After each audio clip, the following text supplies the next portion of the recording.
মুহূর্তে উত্তরবঙ্গে গিয়ে বিপর্যস্ত মানুষের পাশে দাঁড়াতে গিয়ে আক্রান্ত বিজেপি সাংসদ খগেন মুর্মু, বিধায়ক শঙ্কর ঘোষ। তার প্রতিবাদে শহর কলকাতায় বিক্ষোভ। আক্রান্ত খগেন মুর্মু, শঙ্কর ঘোষ, ফুসছে বিজেপি। রাস্তায় আগুন জ্বালিয়ে বিক্ষোভ। শহর কলকাতায় জরিনা ক্রসিং এ বিক্ষোভ বিজেপির। সরাসরি চলে যাবো প্রতিনিধি এলিনার কাছে। বিক্ষোভের কি ছবি এলিনা জরিনা ক্রসিং এ?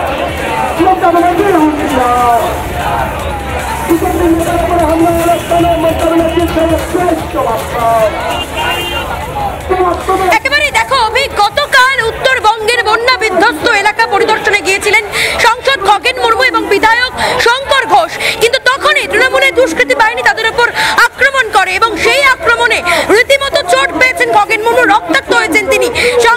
একই সঙ্গে বিধায়ক শঙ্কর ঘোষ তিনিও কিন্তু আক্রান্ত হয়েছেন এবং এই মুহূর্তে তারই প্রতিবাদে আজকে উত্তর কলকাতা বিজেপি এসসি মোর্চার পক্ষ থেকে পথ অবরোধ করা হয়েছে। জরিনা ক্রসিং এ তারা পথ অবরোধ করে এই মুহূর্তে বিক্ষোভ দেখাচ্ছেন এবং আজকে গোটা কলকাতা জুড়ে প্রতিবাদ মিছিল হবে এবং তার সঙ্গে সঙ্গে আমরা এই মুহূর্তে ছবি দেখাচ্ছি, টায়ার জ্বালিয়ে বিক্ষোভ